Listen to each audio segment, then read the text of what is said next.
What is up, guys, gals, all you awesome minions and gamers in different shapes and sizes? It is me, Josh, aka Proxy, bringing you some RIGS Mechanized Combat League today on the PlayStation 4 via the PSVR headset, and it is pretty freaking awesome. Don't forget to drop a like if you enjoy this video and want to subscribe for more RIGS content in the future, along with other PSVR videos. But today we're playing some more Roundhouse, who is the Carapace rig that I'm using today, and still trying to get the hang of it, still trying to get used to it. This is one of the things that is that I don't generally play as the Carapace rigs, because I think this might be a little bit mean, like, they're not very popular. Many people don't really play them. Something you'll notice when playing rigs, even especially in the multiplayer, is that nobody generally picks a Carapace. Unless, like, you've got Pizzota on your team. As you know, Pizzota is one of the AIs, and it seems that they are focused on using a Sentinel Carapace, I think. Now, as you know, the Carapace armor allows you to have a shield on your back, which is completely invulnerable to ranged fire, but if you get meleeed through it, then you actually do kind of die. Now, we are playing Team Takedown as well, so Carapaces, I wouldn't say are very useful for that. I'd probably say that they're quite situational, maybe actually only working in, say, Powerslam or even Endzone,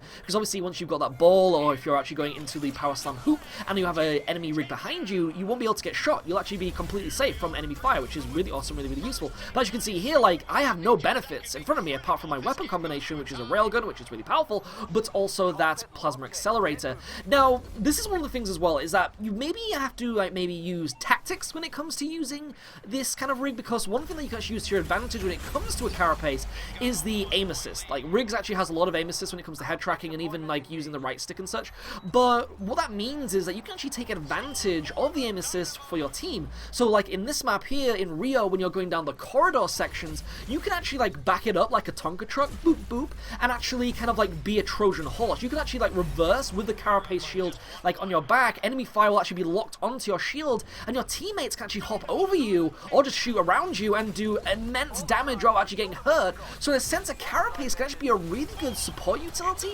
The only problem with that, though, is that you're actually not gaining anything from it. Like, this is something that a lot of, like, issue has been said with, like, say, the engineers, is that you don't get enough points when healing, but say, like, being shot in the back of your Carapace armor might actually, should potentially give you points, because it means that you're actually using your ability. It's like saying, like, with Dead Center, as you know, which is my favorite rig, who has the dual machine guns and also the thief ability, which allows you to kind of go around the map in turbo mode completely cloaked on the map, not visually, but also be able to shoot power-ups and the ball and actually retrieve them from range. Means that you have all these kind of, like, benefits, but very little weaknesses when it comes to your abilities. While, say, with a Carapace, you may be invulnerable to, like, rear fire, but if you get meleeed through the shield, then you're kind of screwed. So in a sense, there is actually a weakness to the shield, if that kind of makes sense. And also that, too, if someone actually ended up turning off the aim assist, or just getting lucky with the lock-on, they can actually shoot from the sides or over the shield. There's actually the benefit of being able to shoot a Carapace, like, say, if you're using a Tempest, you can actually fly over them and shoot them in the back of the noggin. Kind of like a dog when you take it out to pasture, which is kind of depressing and sad, and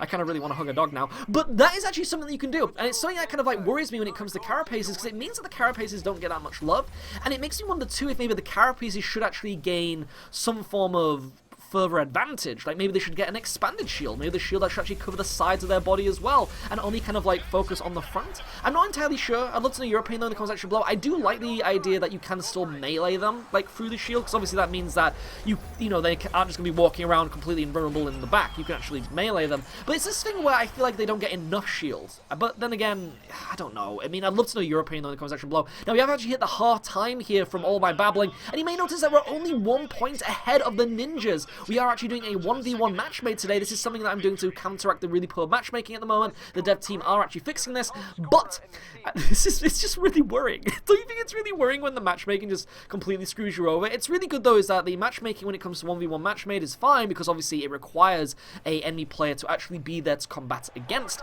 and it's always really full. This is the fantastic thing. All the modes are really packed. It's just that kind of issue with the netcoding where they've made it so that I think how it does it is that it tries to fill up one side first. You had this in really old multiplayer games like Wolfenstein and such, where basically the netcoding of the game, or even just the programming itself, would try and kind of, like, fill one team up first and then fill up the second, and so generally you'd have, like, really imbalanced teams. And so I feel this is what RIGS does. I'm not too sure on that, I can't confirm it, and so don't take my word for it, but I've had that vibe. You know, that little bit of a vibe, not the Vive, which is obviously a VR headset, which we're not going to talk about because it's all about the PlayStation VR headset, but it gives that little bit of a vibe, that maybe that's what it does, because I'm always against other players, but never with any players, you know. It kind of worries me, because there are actually people playing this game, but it's always against a group of them while I'm by myself. So that's just kind of depressing. But we were actually kicking some serious butt cheeks here, as you can see here, using a combination of the railgun and the plasma accelerator. The plasma accelerator actually has a really good lock-on effect, and it also has those little plasma balls being in complete, like, homing sense as well, which is really cool. And then with the railgun, you actually have some immense damage. One thing to note too is that by having two different separate weapons, it means that those weapons are actually a lot more powerful than having both combined together. So say you have two plasma accelerators or you have two railguns, they're actually going to be weaker in total, which is kind of interesting. Well, say if you have, as you can see here, a plasma accelerator and the railgun, you actually have a stronger combination by using those guns alone. So I kind of like that. I think that's actually a really interesting aspect to this. And so in a sense, Roundhouse can actually be quite powerful when it, especially when it comes to 1v1 confrontations, or just kind of like being a support role.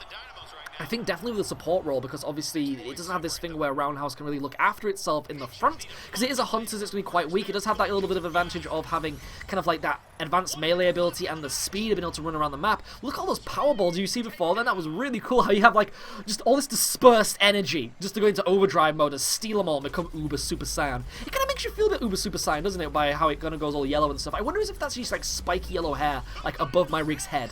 I've never checked. I've never actually looked up. Maybe search in the comment section below and let me know about that.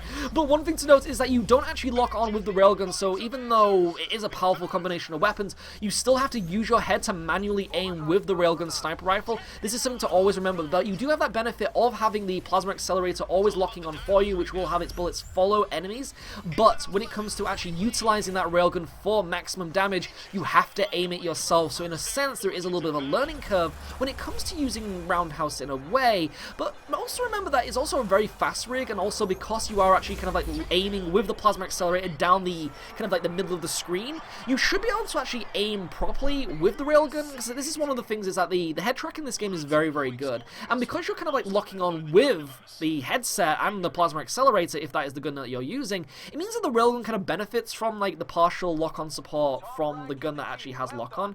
I don't know if anyone actually agrees with that, but let's know in the comment section below. But we did actually gain victory here, 38-27, Dynamos versus Ninjas. Not the Sharks, not the Sharks. I mean, we do love the Sharks. The Sharks are our girl. You know, if a shark was a girl, I'd marry it.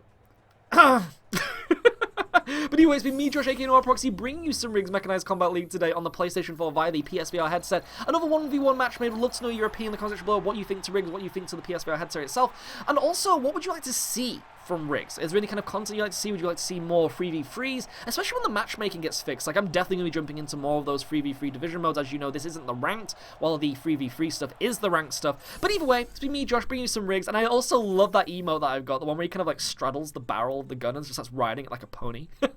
Or a dominated husband, I'm not too sure. But either way, I'll see you all next time. Ciao for now.